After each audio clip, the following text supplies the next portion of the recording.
Bună! Numele meu este Alexandra Coca, psihoterapeut și sunt ghidul tău în această sesiune de hipnoză pentru calmarea atacurilor de panică. Te voi însoți într-o stare profundă de relaxare și siguranță, ajutându-te să-ți regăsești liniștea interioară. Tot ce ai de făcut este să asculți vocea mea și să permiți corpului și minții tale să se relaxeze. Așează-te confortabil și închide ușor ochii. Inspiră adânc și expiră lent.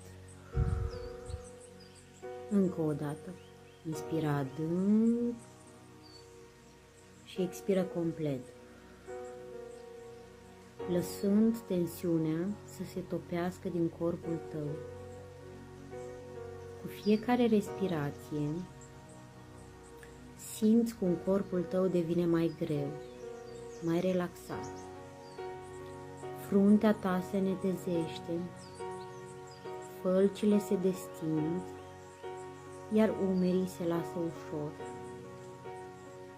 Cu fiecare sunet pe care îl auzi, intri și mai adânc într-o stare de calm și liniște. Și pe măsură ce respiri, simți cum gândurile se liniștesc și corpul tău se simte protejat și în siguranță. Acum, imaginează-ți un loc sigur, poate o plajă liniștită sau o pădure verde, unde soarele strălucește blând printre ramuri.